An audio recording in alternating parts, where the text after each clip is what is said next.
You're listening to the sounds of the WATE, the world according to Eli. You are now tuned in to the #1 podcast in the world, The WATE, the world according to Eli. Music, sports, video games, and culture. So ladies and gentlemen, please put your hands together for the host of our show, Mr. Eli. Yo, what's going on? Welcome to The WATE, the world according to Eli. On this beautiful Tuesday night, I'm your host, Eli. To the right of me is my dad. What up, podcast world? Welcome to another episode of The WATE, music, sports, video games, and culture. We are happy to be here. How you feeling? Feeling good, feeling great. Feeling great. That was loud. Sorry. I get it. The Patriots must be going to the Super Bowl. We're going to our next Super Bowl, baby. Yeah, so you know that's going to make Eli super duper excited. Our 11th, but 9th overall for Tom Brady and Bill Belichick. Yeah. And I don't have to get a haircut, so I can keep my beautiful So he can keep his beautiful hair right now. I gave him an olive branch. I should have made him get that haircut. I really should have, especially because he knows I wouldn't be giving him an olive branch. I should have, but I felt sorry for the kid, so I let him live. And other than that, how you feeling? Good? Feeling great. Let's rock and roll. All right, let's get this started. Of course, we're gonna start with we're gonna start off with the Saints versus Rams NFC Championship game. The Rams won 26-23 in overtime. Overtime game. Yeah, good game. Good game. Overall, I liked the first half. The Rams was looking discombobulated. Right, a little suspect, and they couldn't hear the equipment because it was really loud. And Goff was looking like a rookie quarterback. Absolutely. Is what it is. I was really impressed with the Saints' defense, keeping them in the game and giving opportunities for Drew Brees to handle his business. Yes. I feel like he came out strong. But then the second half, it kind of started to decompress a little bit. I kind of went into cruise control. I kind of felt the Rams kind of got a rhythm. Right. And then the Saints started playing a little conservative. Yes, absolutely. And continue. Sorry. So and then it was going good. Back and forth. But then there was a critical play in what was it? The fourth quarter. With a minute left? Yeah, 2 minutes left in the game. 2 minutes left in the game. They were at the, the 30? 20 yard line. 20-yard line, and it looked like Drew Brees threw like a what would you call it? Like a wheel route? Wheel route, short pass. Wheel route, short pass, and our boy got clapped in the, pass interference call, and you can clearly see it. Clearly, helmet to helmet. Pass interference. Whatever you want to call it, there should have been a flag thrown on that play, and there was 2 referees in between the play, and nothing was called. Nothing was called, and that literally cost the Saints the game. And that's the second time where they got bamboozled or a miracle play just happened. But this one, last year's was that was just a bad tackle. That was just a fluke play. Yeah. Right, that was a fluke play. Your boy missed the tackle. Diggs picks himself up and goes all the way home. Wow, I forgot last year that happened. That wasn't in the NFC Championship game. That was in the divisional round. But still, it's a weird way. They're looking at the playoffs. Last year they said all we got to do is make this tackle. Right, this game is on. Right, and we keep going. And this year they said all we got to do is throw the flag basically. Right, throw the flag. And we're going to the Super Bowl. Right, because I believe it was a tie ball game, right? Yes. No. They were up. They were up. It was a tie game. So they kicked the field goal, but they left 2 minutes on the clock. Right. Okay, right. You're absolutely right. They left 2 minutes on the clock for the Rams offense to go in. Had the referee threw the flag, first down, they take 3 knees. Boom. They kicked the field goal with 8 seconds left in the game. You feel that they shouldn't have thrown the ball in the first place? On the first down. They had a first down, and it's a short pass. I thought they should have ran it. I understood Chris Carter on his show. Right, on First Things First? First Things First, he had a good point. He said that's dangerous too because the Rams were going to stack 9 in the box. Right. And try to disrupt either handoff. And mess up Kamara's. Right, or see if they could peel the ball away. Right. So the short pass, he said every team throws it. It's almost like a handoff. Right. It's just that Drew Brees, one of the most accurate quarterbacks in the history of the game, threw a ground ball. Yeah. It's like he got nervous. Yeah. If he would have threw anything decent, guess what? They still get the first down. The clock Right. still runs, and the game is really over. Right. Now, are you talking about on that pass interference call? No, not on the pass interference. Oh, the little short. The little short pass before. Yeah, they call it a Right. pick route where you pick the guy off and the guy cuts in front of him. Right. It's a rub play. You know what I'm Right, saying? right. And in that play, it was he threw it and it hit the ground and it stopped the clock. Yeah, and it wasn't as accurate as he should have thrown it. As he should have thrown it. And I thought last week they did the same thing against the Eagles. The Eagles, where they missed the field goal. Right. Right? They mismanaged the clock. They missed the field goal. And as a result, the Eagles had a shot to win the game if the interception doesn't take place. If Al definitely catches that ball, right, we'd be having a different conversation right now. And another thing, the game shouldn't have been that close. You're in your building. The crowd is loud. I thought that's what you were saying. I thought it was, dude. You have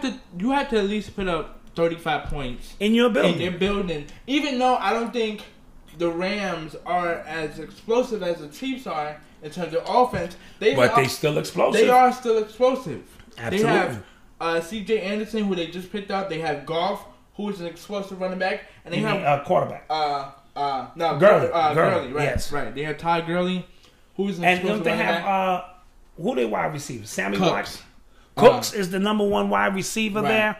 So they've been putting up points. Because you're gonna at least put up, like in this game, it was a close game where it was only 26-23, but the Rams could have easily put up 35 points. Easily. So I gave the Saints defense credit, but there's also a great point after the Cowboys beat them. The Saints? Yeah, the Saints wasn't the same. The Saints weren't the same. The last 4 weeks, they was only putting up 19 points. They were struggling. And even in last week's playoff game, they only scored, I believe, 20 points or something. Right. So, they won 20-14. So. Right. So it became evidently clear that something was happening. And in doing so, the Saints didn't look the same. Right. You know. And I know you was upset for about what I'm about to say right now, which was I wasn't impressed with the Saints overall. Mm-hmm. Even though me and you both agreed that was a terrible call. Right. It should never got to that point. It should have never gotten to that point. And then you get into overtime and you win the toss. And the energy is so drained from the team, from the Saints. From the call. Because that was, what? Yeah, I don't think the energy wasn't the same for the Saints when the game got into overtime. Yeah. Now, I thought, Drew, but I'm thinking, okay, Drew, you got the ball back. Right. And you got another opportunity to go he threw it through a duck. Yeah, okay. And I was so upset with Drew on this because he hikes the ball. It's like 1st and 10. The game had just started. Yes. And he's waiting, and he's waiting, and he's waiting. And it's like more Mississippi too. Like throw the ball. You either got to throw it out of bounds, or you got to throw it to somebody. You can't take a sack because and the way he threw it, it was like he got hit on the arm, and the ball went straight up. It was and the way once you get hit on the arm and you're trying to get the ball out, that ball is a duck. It's a duck, and it seemed like it stayed up there forever. Right, and also too, Michael Thomas pushed his defender out of the way and let it fall into his lap. Right. So the defender has to at least knock it down. Right. So everything went wrong in that play. The Rams got the ball. They kicked a 57-yarder. And now they don't even need to go for a touchdown because they stopped you. Right, they stopped you. So that became an issue. Real quick, we're gonna talk about overtime in general, but I'm talking about. Do you think? So you know how the Rams stopped the Saints, and then the Rams only had to go for a field goal kick. Do you think they should have made both teams try to go for a touchdown? No, because then they'll be there forever. It's not easy to score touchdowns. No, meaning if I stop you, I just need a field goal. That's it. So now I do think both teams should at least possess the ball once in overtime. So well, I mean, like why? Like explain your because. Too many times you win the coin toss. So a lot of times the coin toss. Now, if you only get a field goal, the other team gets a chance to come in. Right. But I think it should just be, give me a chance to get the ball. Right. Irregardless. Field goal or touchdown, I should be able to take the ball. Because I feel like if both teams get the possession, that can also drag it on forever too. True. Like if like for example, once the Patriots scored their touchdown, now you're giving the ball back to Mahomes. I'm 88% sure he's gonna go down the field and score that touchdown. And now maybe it's like, not. Maybe not. What do we do? Right. Then from there, maybe it should be a field goal. So I was saying the game should just end on who gets, like, basically it should just end on a touchdown. Meaning, I don't like the fact that the Rams had to go for a 57 field goal. But they made a stop. You see what I'm saying? See, the Saints had the ball. They made a stop. And that means now ball game is over. True. Especially a defensive turnover. Right. Interception. Yeah, interception. That's a huge defensive turnover. Right. So their defense showed up. That's a stop. Right. I just thought, it would, be interesting. Now, it's unfair to watch a young gun like Patrick Mahomes not even get on the field. Right. And I've seen it happen to Brady before. Right. You know what I'm saying? Where Peyton... Peyton just drive. And Brady's on the sideline not even getting a shot. Right. So I think they'll tweak it somehow, some way. I do think they need to come up with some kind of pass interference. Yeah. Ruling. The game should not end on controversy like that. Yeah, and me and Malcolm were talking about this earlier. We were saying, but if you fix that, it takes the excitement out of sports. Yeah, it does. I mean, It does. But when the whole world knows that that's a bad call. So do you think now we're dealing with integrity? Because they were talking about replaying it. I don't feel like they should replay it. I do think each team deserves a special type of challenge call. No, they already get challenges, but you can't challenge pass interference calls. But shouldn't you be able to challenge calls like that? Like a blue flag where I can throw down, be like, challenge flag. I understand what you're saying. You get me? It slows the game down. However, now if it's a bang play, right? Like if that was a bang, like if he was holding his arm, I'd be like, right. Okay, and if it was the timing was suspect, I get it. Absolutely. Let's play it. That was clear though. That's clear. That call was clear. That's clear. It's all like in basketball a couple of weeks ago. We saw Kevin Durant go out of bounds, clearly out of bounds, and he kicked it over. Now, had that been a finals game, and let's say somebody lost, even we're still debating to this day if that was either a blocking call or charging. Last year's finals, absolutely.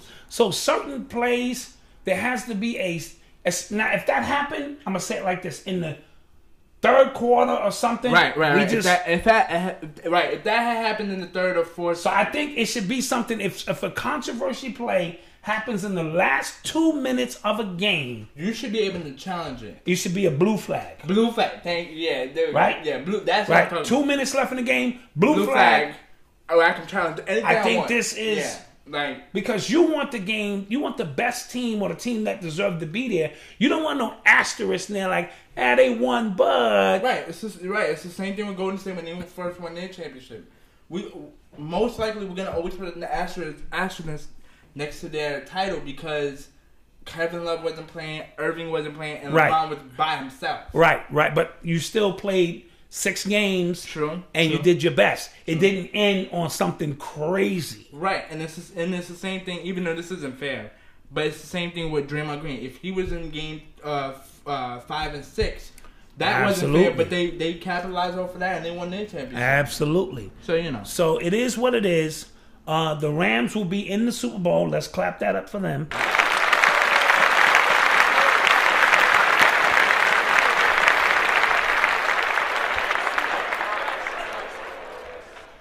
And now we have the Chiefs and the Patriots. My team won 37-31. They did. In overtime. They did. In overtime, man. We're going to give it to them. Look, I told y'all last week, I got emotional last week because I said we got to give it everything we got. Tom did a go regardless if we win or lose this game. And you proved, dude, he put on 2 great game-winning drives. I was super duper impressed with his execution. Not impressed because I've seen him do it so many times. Right. But just how cerebral and calm he is about how he executes. Right. And he don't have a lot of superstars around him, so he's just using whatever's at his disposal. When you're that skilled and there's nothing your coach hasn't seen, I've never seen Bill Belichick get out-coached. Yeah. I've seen him make a mistake, but never really out-coached in terms of time management. Hold on. I'm gonna add on to that point. What about the 51 Super Bowl? Because that one looks like he got out-coached. He won the game. No, he did. He won the game. He did, but I'm saying, let's say we get blown out that game. Sometimes it's not about being out-coached. Sometimes the other team is better. Okay. Right? And the Atlanta Falcons that year jumped out to a 28-3 lead. Right, so you don't feel like... And I think they began to celebrate too early. Right. And Bill Belichick and them went in halftime, and they made adjustments, and they came out, and they played one possession at a time. Also, I even questioned some of the things he did. And also, he was doing the math and the set. When me and you wasn't... We was like, why is he going for... He should be going for 2. Right, he was going for the field goal kick. Right, and he was just like, let me do my job. And he was already playing out the score, what they needed to do to win the game. Absolutely. And I was sitting there scratching my head, and lo and behold, I said, now wait a minute. And now we got a ball game. Now they had a ball game. So... so I was just asking that question because sometimes we do say legendary coach can't be out coached, but we've seen like it was Georgia against Alabama. Georgia was looking like they were going to destroy Alabama, right? And we was like, man, what is Nick Saban going to do? He came out at halftime and put in his backup quarterback, and his backup quarterback was throwing bombs at and he won the game. And won the game. So we was like, you know. And sometimes, like they lost this year, Alabama, sometimes the other team is just better. Yeah, I think. You have to tip your hat. And also Clemson had faced them 3 more times in a row, so it was like, you know. So let's get to this game. The first half of the game. That my defense was playing one of the best defenses I've seen this year since Pittsburgh game. Yes. Since our Pittsburgh game. Yes. Because shut out Patrick Mahomes in that offense and only get Tyreek Hill 1 catch. And they sacked. And they sacked him 4 times, got him under pressure. Mm-hmm. Dude. Superb. I mean, Grant, and also too, once Bill faces see you for the second or third time, it's a wrap. It's really a wrap. Because, dude, I'm going to take away your weaknesses and then see what you can do. And we spoke about this, me, you, and Malcolm. When you face the Patriots, you have to go to your third option. So you have to say the Patriots are going to take away our best player and they're going to take away our next best player. So you have to look down the bench at a player who doesn't usually catch 8 or 9 passes. An underdraft pick or right, a 6th and say, round. listen, we need you to catch 8 or 9 passes. Right, and become the starter again. And most teams don't do that. They keep, working on their 1 or 2 options. And the Patriots are magnificent of saying, you're going to have to coach 3 levels down to even be in the game. Now, to give Kansas City credit, this dude only had the ball for 8 minutes. Yeah, Patrick Mahomes, and he scored 31 points. Not only that, but he got to the same amount of yards that Tom did in half the time. But that's only because the Patriots was running the ball. Right, They was opening up lanes, eating up the clock. Their game plan was to keep Patrick Mahomes. How do you beat a dynamic quarterback? You make him stay on the sidelines. Right. So they were able to execute that game plan. Keep him on the sidelines. And we ran 94 plays. Right. We had the possession, double their possession. Absolutely. Double their time. Almost 3 times, because they only had the ball for 8 minutes. And it's 60 minutes in the game. So that's like 52-8.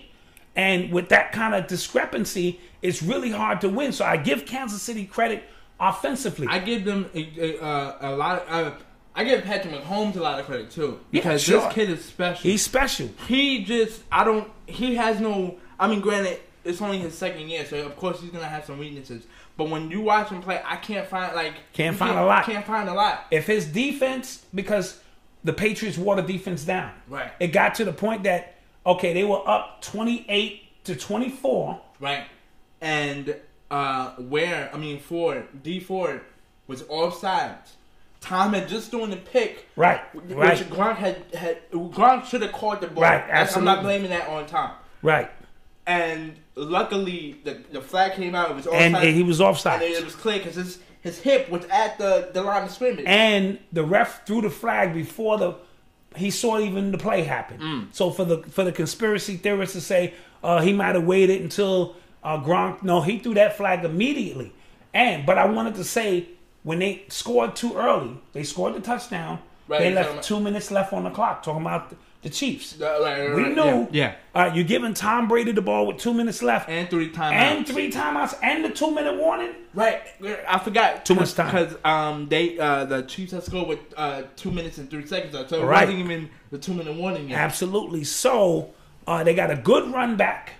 and then Tom methodically went for third down conversions, Right, and just methodically moved down and took the lead. And then with 39 seconds, this kid Mahomes gets back on the field. Yeah, man. Yeah, And in 39 seconds, he puts his team in position to kick a field goal. And it's funny. I always keep telling you with my quarterback, with Tom, I'm like, dude, 39 seconds of Tom's going to win this football game. I know you keep always telling me, like, no, it's too much. It's like, it's not enough time. But with Pat. Especially when you only need a field goal. Right. So, and they kicked the field goal. Once the game got into overtime and the Patriots won the toss, I knew the game was over. Yeah, I knew it. And you can clearly see it on the fourth, in the 2-minute drive when we took the lead 28 to. Yes, that they were exhausted. Or 31 to. That the defense was. They was already exhausted. They didn't want the ball back. They didn't want time to get that ball back. They wanted their quarterback to get the ball and hope that they could go win the game. Right. Tom got the ball and just continued methodically punished. Side note. Punished and punished. The 2 drives that Tom Brady had. Tony Romo's calling each play before it happened. Oh my God, it was amazing. And I didn't know Tony Romo's IQ as a football player, as a quarterback, was that on point. And because he's a quarterback, he knows how Tom and certain quarterbacks think. Absolutely. So the fact that he was like, yo, Edelman's going to catch it, slant route, slant Edelman, boom. Yes. And boom. I think this game was lost. I know this is crazy, on the opening coin toss. Okay. The Kansas City wins the toss, and they try to be funny. Right. Because they know that the Patriots, if they win the toss, they defer. So what they did was, they didn't want the Patriots to get the ball coming out of halftime, but you have the most explosive offense. I would have took the ball and ran my quarterback down the field and scored, and it might have changed the impact of the game. Because the Patriots got the ball and took 8 minutes. Because 8 minutes off the clock. Absolutely, yeah, absolutely. Our running game has become one of the best ones and underrated ones in the season. Because we have we have at least 3 running backs that can get me, 8 to 10 yards a touch. Absolutely. Also, too, energy is a funny thing. It is. And I understand what Bill was trying to do. I mean, what Andy Reid was trying to do. He outcoached himself. But only Bill and I've seen John Harbaugh can pull that off. Yeah, to where they can defer. Put it like this: if you have the Ravens 2001 defense, right? Or even 2012, because they were doing that a lot in 2012. Right. So if you have a stout defense, sure, you give them the ball first, so your defense can get warmed up. If you are an offensive-based team, right? Because the Chiefs, you take the ball. Absolutely, and just to add on to your point, the Chiefs was like what 31. They were number 5 in like rushing tackles, but their secondary was like 31. Yeah. So and they didn't get not one sack on Tom Brady. Right. You're not gonna win like that. If this man has that much time to scan, look you off, scan, and throw the ball, you're gonna lose. You're not gonna win like that. You're going to lose. And also too, real quick on the coin toss, Bill does that because he's like, okay, just in case we're down, we get the ball back. And let's say Kansas City was up 21-7. He knows he's gonna get the ball. All I need time to do is score and then get the ball back. And now it's a one possession. Now it's and we got the ball back. So I thought Andy and them out-coached themselves on the coin toss. Right. If I got the number 1 offense, I'm putting my offense out there. Right. Absolutely. So with that being said, he got out-coached. Belichick always beats him, and that's what it is. You're listening to the sounds of the WATE. The world according to Eli. NBA news. NBA action, NBA news, another exciting week. Yeah, man. I'm getting pumped because we rocking and rolling. Yeah, we getting close to trade deadline soon. Yeah, I'm hearing off the grapevine that Marc Gasol and Mike Conley. Mike Conley are on the market. Yeah. Those might be good pickups for a team. Would you be interested? As the Lakers, no. I don't need a stumbling big man like Marc Gasol. I was gonna say Mike Conley.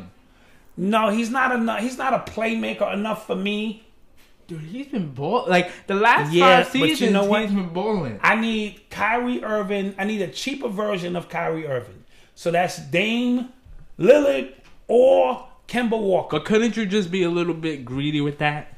What do you mean? Like, we're trying to just get like a replica of Kyrie Irving. I said a cheaper version. No, I'm saying, but your mindset in terms of trying to get those players. Why don't you just go for a solid 25-5 guy? I know what LeBron needs. I talk to him on the phone all the time. I'm just saying. All right? He needs a super duper playmaker. But a B+ or a C- is good enough. Conley can get you 25-5. I don't need somebody to. I need somebody to break down Golden State's defense and can play somebody 1-on-1. The games that Mike Conley faces against Golden State, he's just almost destroyed us. I don't need him.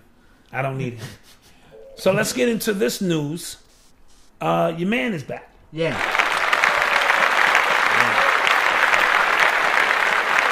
DeMarcus Cousins debuted on Friday against the Clippers. He had 14 points, played 15 minutes. He fouled out in 6. Not bad. But yeah, like 5 assists and 6 rebounds. He looks good. He's starting to get his legs under him a little bit. Yeah, I don't see no rushing back the injury type of. Yeah. I don't see no lingering. I just see like rust. Yes, and, which is to be expected. Right.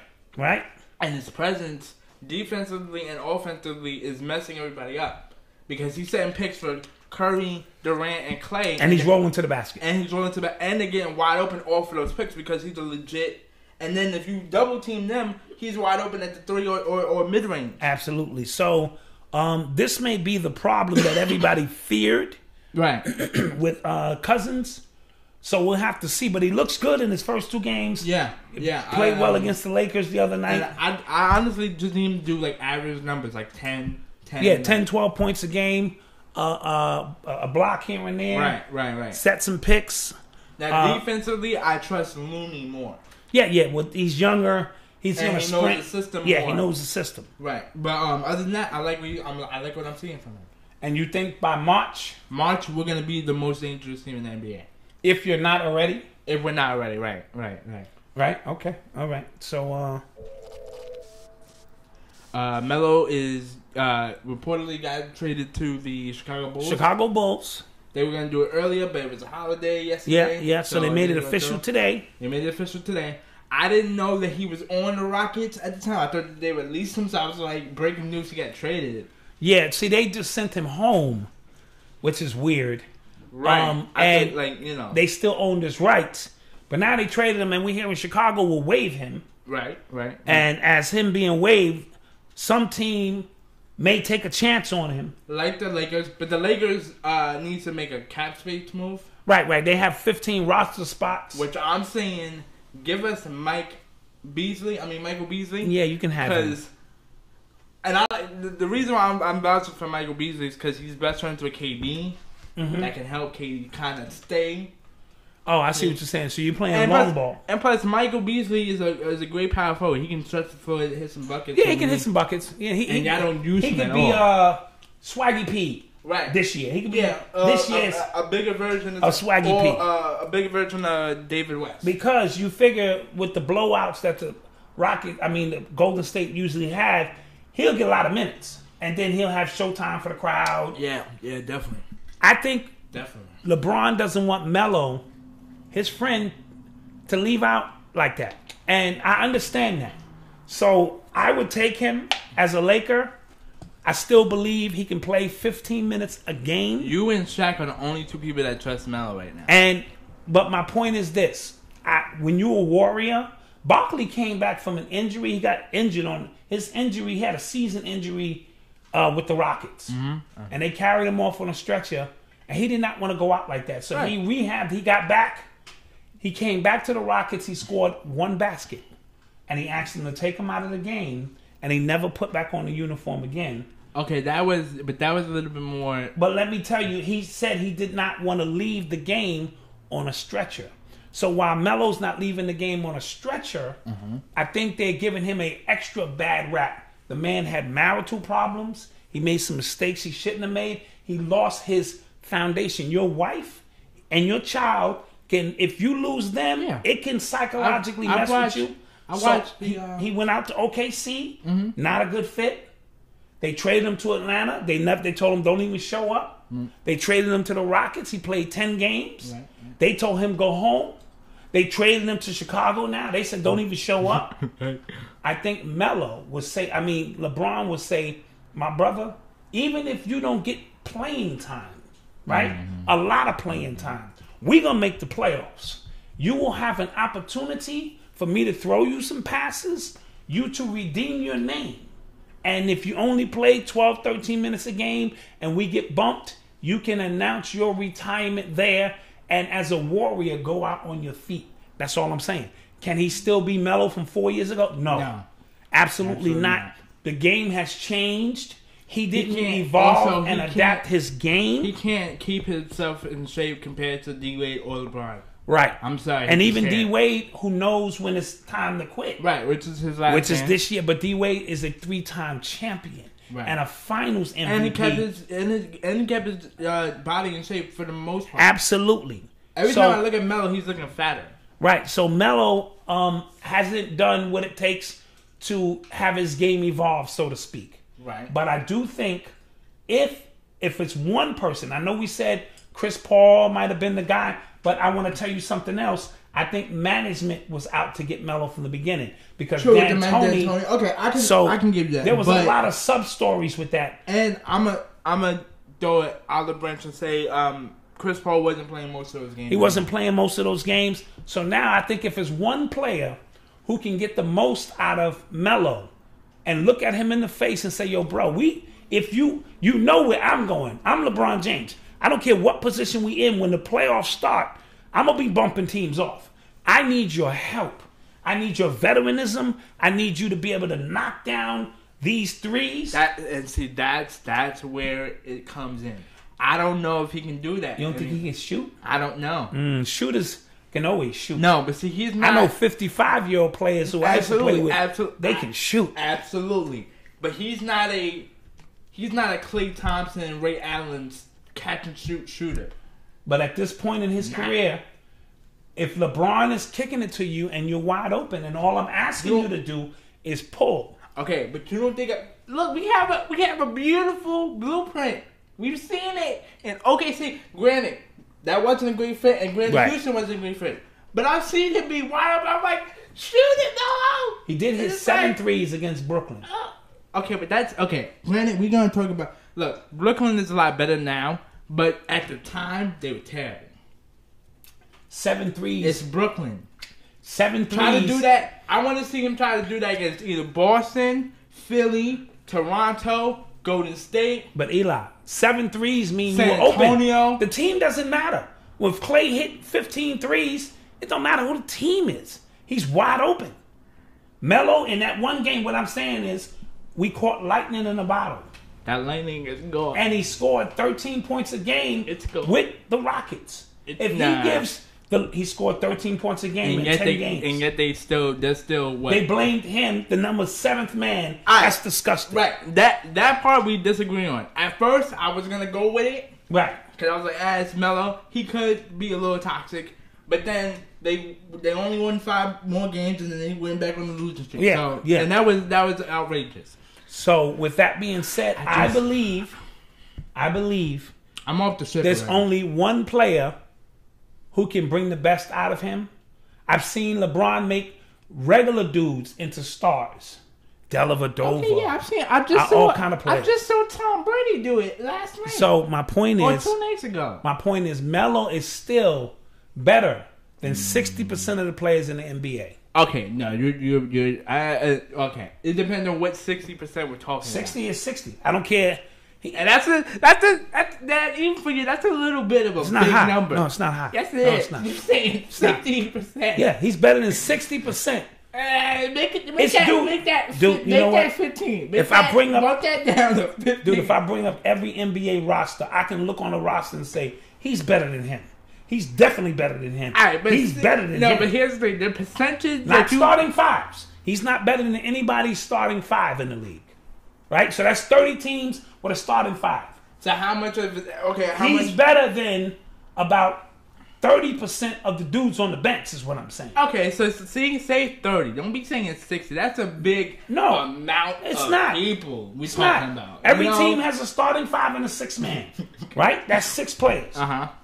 He's a 7th or 8th guy on a bench. Absolutely.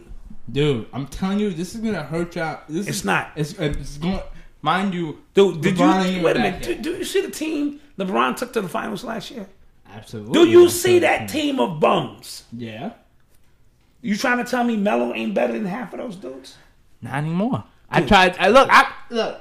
I'm not even a hater. I vouched for Melo last season. I was like, yo, Dad. No, you allowed the Rockets to paint a picture of him that wasn't true. No. It wasn't true. No. It wasn't the Rockets. It wasn't true. It was OKC. I did that. I was like, yo, Melo. But dude, shoot it. No. But you're playing with Westbrook. He don't pass. He did, dude. Except if he is in passes. trouble. Now, don't get me wrong. He is. How much did he average with the with OKC? At least 15 points a game. Okay, but he's still averaging a triple-double. That's high volume. The ball is in his hands. That's that. Don't get caught. Look, all I'm saying is Melo don't got it no more. I'm telling you, Melo does have it. I guarantee you, on my life, it's going to hurt the Lakers more than else. How? Because look. How? If he's the 8th man on the bench, how's he gonna hurt? He can't. Look, he can't shoot. Are you bugging?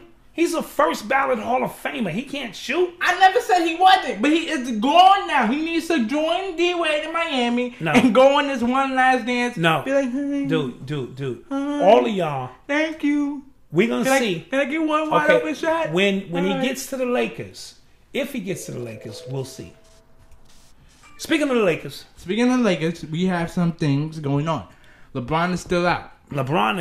I'm starting to not get worried, but I'm starting to get worried. Okay. I think he wants to be 100% healthy before he returns. How many games has he missed? 12? 15 games. 15? This is the most he's ever missed in his career. Whoa, okay. They said if it's the playoffs, he could play ish. I think he wants to get back. I think he's playing chess instead of checkers. Rondo has been out. Rondo will return on Thursday against Minnesota. Yeah, he'll return this week. So now they have a point guard back. And Lonzo got hurt. Lonzo Ball is now out. But I think the young players have got 15 good games so LeBron could evaluate and the Lakers could evaluate who they're looking to trade. When is the trade deadline? February 7th is the trade deadline. Okay. So we're still like 2 weeks away, 2.5 weeks away. I think y'all gonna throw in the towel. I would throw in the towel because I don't think nobody's gonna beat Golden State this year. Yeah, I don't want to make any reactionary moves. But LeBron will come back. They will get. They're only 4 games out of 3rd place. As crazy as it seems, LeBron will come back, and you will see just how dynamic he is as a player. We already know. I already know. And if he gets a little bit of help, if they wasn't out, they would probably have the number 2 spot. Number 2 or 3 spot, definitely. So let's look forward to that. Okay, wait, but how worried are you about Lonzo now? Because he's going to be out at least 6 weeks. At least 4 to 6 weeks. He had a 3rd grade sprain. He was beginning to play well. Right. I think that may hurt his trade chances, but we'll see. I think also Ingram is going to hurt his trade chances because he's looking like a bust. No, but he's having some good moments. No, but Kuzma is the draw. Right, but you also need great moments from him and Lonzo, and I don't see it in both of them. No, I think Kuzma is the draw, but you throw Ingram in there, some team will take him. And yes, he's 6'11", bro. No, understand. But look at the players that came out of the draft. I don't know if him and Fulton was in the same draft class. I'm not sure. But out of those two, Ingram and Fulton, who would you take? Ingram. Okay. You sure? Ingram, he's 6'11". Yeah, but he's looking a little shaky. He ain't looking like Durant. He had a better year last year. Playing with LeBron, you have to change your game. Now, these 15 games without LeBron, I expected more from him. He doesn't have the alpha attitude, but neither did Kevin Durant for years. And still doesn't. So in the 15 games, did he complete your goals? No. His stock didn't go up as it should have. He should have took more of a dominant stance in those 15 games. But there were games where him and Lonzo went off. You know, after Luke had a talk with them and things of that nature. So the potential is there. What about Hart? Hart, I like Hart. Hart can shoot. Hart can be a valuable asset too. Did he complete your expectations? Nobody completed my expectations except Kuzma and Lonzo. Lonzo Ball was playing well. He was getting 8 assists a game, 9 assists a game. He was hitting a few shots. But Kuzma is the draw. You know what I mean? I can agree with that. So let's keep an eye on the Lakers. All right, Brooklyn is rolling. They're in the number 6 seed right now. They are in the number 6 seed. They are like 4 games behind. And why did I think they were going to tank this year? Oh, because we wanted Zion to go. Right. If Zion didn't make the Knicks, we thought about him going to Brooklyn. But Brooklyn has a lot of free agency money. Right. They can actually, I believe, sign 2 max players. Yeah, they actually can. So with the way they're playing, they're advertising, and they have the most underrated Eastern Conference backcourt and Dinwiddie and D'Angelo Russell, who we knew were going to be a good player. The Lakers got rid of him probably prematurely, thinking Lonzo Ball would be a better fit, and that messed them up because ultimately, I would give the edge to Lonzo 60-40. I'm giving the edge to D'Angelo because of his shot. No, that's what I was gonna say. But other than his shot, I would give the rest of it to Lonzo. That's why I'm saying 60-40. Yeah, Lonzo's size, he can defend, but he can't shoot. And he's 40% from the free throw line, which is an embarrassment for a point guard. So, in hindsight, I'm taking D'Angelo Russell, but he taped your man, and that was real weird. That broke it was the trust. childish. It broke the trust of the team. With Iggy Azalea. Iggy Azalea's boyfriend was on the team. Swaggy P. Nick Young. But so let's keep our eye on Brooklyn. Yeah, but they're 4 games out of the number 3 spot. Yeah, they're 4 games behind Boston, and they're playing tough, and they got a shot blocker. Right. And Allen, shot blocker. Yeah, Allen. Everybody keep trying to test this kid, and he keeps sending shots back. Yeah, man. So they have some components. Imagine Kevin Durant going there with a team with no history, still in the New York area. Right. Man, they would be one hell of a team. That's their chances, man. James Harden, I believe his streak has now gone to 19 games. 20 games. 20 games of what, 30 or more? 30 or more. Let's clap that up. It's a lot of points.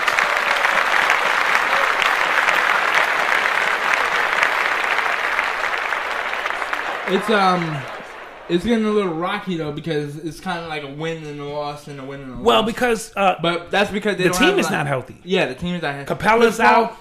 What's up with Chris Paul, man? Chris Paul, I think, is also they're saving him for the playoff run, which I think they should. No, but I'm saying, isn't he supposed to be back by now? It's been like more than. I'm saving him. He always gets injured when in the playoffs. I'm saving him for the second half of the season. It's obvious they don't need him to win regular season games. True. If Capella's there with Harden, they have an opportunity. Do you like Harden is the most explosive player offensively we have in the league right now. Okay, so you keep making me cringe with that because I don't know 100%. 30 straight games of 20 points. He's averaging 43 points in the last 20 games. That sounds great. That sounds beautiful. But I'm saying... Like, who's more explosive? And don't say Steph Curry. I have to. He's not. Dude. He has explosive moments. You're making my head hurt. Let me explain this to you. You're making my head Steph hurt. Curry has explosive moments. But Steph Curry plays on a team that's so high-powered that there are moments when Kevin Durant is going to be explosive. There are moments when... I haven't seen it yet. Kevin Durant is 25 points a game. There's moments when Klay goes off. Right? Hold on. I've seen that. So what's happening is there's nobody on Houston Rockets to give him any competition. So you know what he does every night? He explodes. Where Steph might have to say, okay, I get 35 tonight. Klay might get 35 tomorrow. Durant might get 50. Well, yeah, that happened. So in because he's on, he's on such an explosive. Now, if Steph was on a team by himself. Okay, so hold on. So when we was watching Steph win his back-to-back MVPs, those wasn't explosive. The most explosive offensive player you ever seen? It was, but it was the first time we had seen somebody shoot 3-pointers from that distance. So it became a fan favorite thing. But what this guy does off the dribble, on the dribble, leads the league in free throws at the end of every game. Yeah, okay, real quick on the free throw thing. How did that create a rule for him not to go to the free throws and he somehow just... What do you mean create a rule for him not to go to the free throw line? They have a rule. It's a James Harden rule to where... No, that's on the up and under. He's not doing that. He's going to the basket. No, but I'm saying that rule was created for him not to go to the basket. Because 2 years ago... it was created for him not to go to the free throw line so easily. So you know what he did? He adjusted his game. That's what I'm saying. How did that create a rule for him? And then like the following year, he's going to the free throw more because now. He adjusted his game. He gets fouled. And a lot of them are over-exaggerated fouls. Yes. So when I look at his game, Steph don't dribble like that. I mean, to get to the basket. He's worked on his game. Steph don't go to the free throw line as much as he does. Okay, Steph has a explosive jumper, but in a vacuum, there's no one player who every night is going to get 35 shots. Steph not going to get 35 shots a game. Yeah, because he's got to share the ball. And he doesn't need to and he doesn't need to. So, I'm going to say the most explosive player is James Harden. Now, you asked me about Kenneth Faried. Yeah, well, hold on, real quick. Okay, so where do you put James against Kobe? Kobe is probably the most explosive player of his era. But Kobe didn't do it from three like that. Yeah, Kobe wasn't. Remember, this guy's a high-volume, three-point, step and a half back. You know what I'm saying? Right. He's got a step back and a half. I do think Kobe is the greatest after-contact shooter I've ever seen. Yes. After contact, him and D-Wade. This guy's the greatest left-handed player in the history of the game. Yeah, left-handed shooters. This left-handed thing he has is amazing. You have to give him credit. They just signed the Manimal, Kenneth Faried. Yeah, I think that's. It can only help them. It can only help them. You know why? Because you know who's going to come back? Capella's going to come back. And then you have another player who can defend on the wing. He can defend Kevin Durant. Yeah, he can defend Klay Thompson. I was going to say, who? Frank Kennedy? Yeah, I didn't say he can stop them. But he can at least be a physical body who can switch a lot. You got to have players who can switch in today's game. If your players can't switch. We'll see. We'll all right, so let's keep that in mind. They got 20 losses. They're 10 more losses. I mean, they're 10 more losses away from my record. Everybody's going to have a lot more losses due to injuries and other things. I'm not concerned about them. No, when they get to the playoffs, they are going to be a problem. So, wait, real quick. What would their record be to you? I don't care what their record. They're going to be in the top 4. They're going to be in the top 4 teams. Top 4? In the West, yes. They're going to be in the top 4 teams in the West. And because they do have an all-star Hall of Fame point guard who is resting. They'll be 52-30. Whatever. When the playoffs start, won't get them to the number 4 seed. When the in the West, it will, because all the teams keep beating up on each other. In the West, it will. When they get there, which means we'll beat them in the second round. You think? Well, I think the Warriors going to beat everybody, so I'm not surprised. You're not saying nothing impressive. They should be there with the team. I thought Houston was. But y'all added a 5th All-Star. It's the first time in 75 years that a team has started 5 All-Stars. Damn, what y'all want? An All-Star coming off the bench now? You see what I'm saying? So this is getting ridiculous. 5 All-Stars. Next thing you know, y'all sign Marc Gasol and have a 6th All-Star coming off the bench. Yeah. Like y'all stacking the deck and then acting like y'all doing something amazing. They overrated just because of that. So let's move on to my man Kyrie Irving, who's playing amazing basketball. Yeah, in the last 3 games, he's had 31 points, around 31 points. And at least double digit. Yeah. Is this the first time he's had double digit assists? No, in 3 straight games? No, that part, yeah. But I've seen him have double digit assists before. I don't know if he's done it in 3 straight games. Yeah, I don't know if he's done it in 3 straight games. So that's important because he made some comments. He threw his teammates under the bus a couple of times. Then he called LeBron, and then it seemed like whatever conversation they had, he used. So now he's accepting more of a leadership role. Right, from last year, right before he got hurt in the critical moments. Right, absolutely. So I think Boston, when they figure some things out, but they may have to make a trade.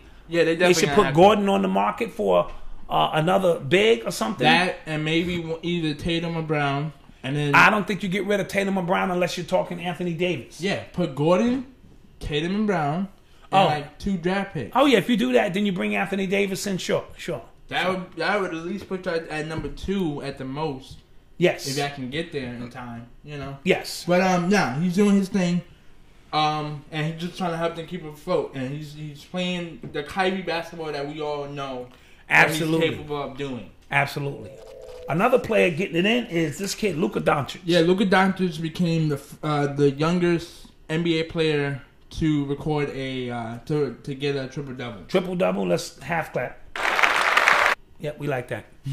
I think it was since... He's 19 years old. And I think it might have been since LeBron.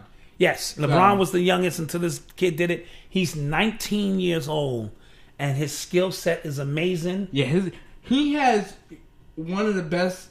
I don't know if it's a step back or if it's the cross. It's a shift. It's a cross shift. But his ability, his size, and once he perfects that move, yes, he's gonna become the European version of like James Harden. Yes, and I believe he should be an all-star. He's in the running. Yeah, and he's definitely gonna win Rookie of the Year. He's gonna win Rookie of the Year. So Dallas made a good pick. Yeah, and I think like we said before, I think Atlanta's gonna regret that move. Yeah, but this kid, Trae Young, yeah, he might turn into the next step. I still have potential in him, but just overall, I would stick with Luca Doncic. Yes, me too. Last night, your man Clay. Yeah, we were playing the Lakers, and Clay is the first NBA player in NBA history to make his first 10 3 shots. His first 10 3-pointers. Let's clap that up. Half a clap. Yeah, his first 10 3-pointers hit the bottom of the net. And he also, too, it only took him 3 dribbles. 3 dribbles to do so. He's going to look so good in a Laker uniform next year. Mm-hmm. It's going to be amazing. But he is a pure shooter. I think, again. And the greatest catch guy I've seen. Yeah. If he put up the number of shots, if he got the number of shots that Harden got, he'd average 35 a game. Right. Because of his efficiency. Right. So the Lakers, the Golden State is rolling, and this is why Steph can't do that every night because he's not asked to do it every night. Right, and they're unselfish. That's my point. Because of the unselfishness, because 2 of those games, Harden had like 100 points. No, yeah, Harden no assists. No, yeah. He had 115 points on 0 assists and no assists. So he wasn't passing the ball. So whereas Steph is always going to have 6 or 7 assists. And Steph had a bad game last night. He only had 10 points, but he had 12 assists. Did he get his 3 3-pointers? No. Because I know he has a streak going. No. Yeah. It was broken? Yeah, we poured that out because... he didn't play in the fourth quarter. Yeah, it was just like... No need for that, so they're rolling. You're listening to the sounds of the WATE, the world according to Eli. On the culture... Hold up, before we get to culture. All right. My man, this is baseball talk. Mariano Rivera was just nominated to the Baseball Hall of Fame. Not only that, he became the first player in baseball history to be unanimous. Unanimous. Yeah, unanimous. Unanimous, 100%. The only player in the history of baseball to be voted in unanimously. Let's clap that up.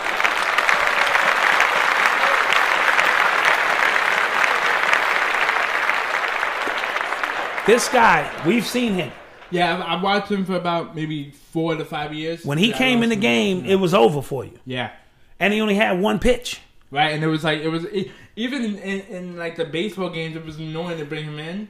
Yes. Like I couldn't pitch with like other pitchers. What do they call it? Not the slider. The cutter. The cutter. Yeah. He threw 1 pitch. He only had that 1 pitch in that game. You knew it was coming, and you still couldn't hit it. I'm like, dude, like how do just you think about that from a psychological standpoint. Like most pitches, you guessing it's gonna be a fastball, curveball, slider, breaking pitch. No. He do this. Him and the catcher don't even do this. Right. Like what is he gonna throw? He just go. You know it's coming, right? And you can't hit it. And if you hit it properly, you break your back. Right. Whatever it just was an amazing, and it was a psychological thing. 5-time champion, 13-time All-Star. Right. And I also want to shout out Mike. Roy Halladay, Right, who also made the Hall of Fame. Clap that up. He passed away a few years ago in a plane crash, but he made the Hall of Fame. His family will accept the award on his behalf. Edgar Martinez, one of the greatest DHs the game has ever seen.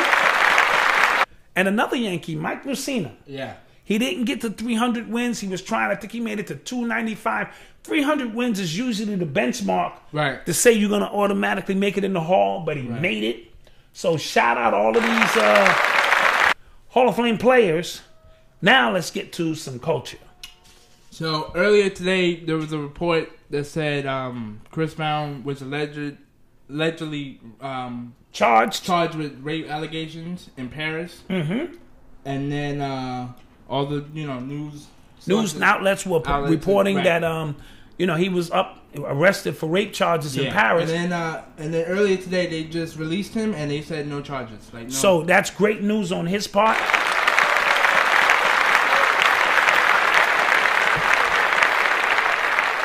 That he won't be facing any charges. Hopefully he'll just make better overall choices. Right. And, how you dealing in certain cities. Yeah, because he has his daughter to look forward to. Right. And his image, and, he's trying to... And we don't want to see people go down for things that they shouldn't go down for. Right, and he already has a controversy past. He's trying to fix, what he already did. Absolutely. So. He's trying to redeem himself and clean up his image. And I also think it was a little weird because last week we were just congratulating him on him owning his masters. Right. So for this to kind of happen, it's just kind of weird. Weird timing. But with that being said, where can we be reached? We can be reached on Instagram, Facebook, Twitter, SoundCloud, iTunes, YouTube. Follow me on Snapchat, All at the Wait Podcast. And man, great show. We are out of here. Tune in next week for more music, video games, culture. I'm your host, Eli. My co-host, Dad. We are out of here. Peace. You are now tuned in to the #1 podcast in the world. You're listening The Wait, the world according to Eli. Music, sports, video games, and culture. So ladies and gentlemen, please put your hands together for the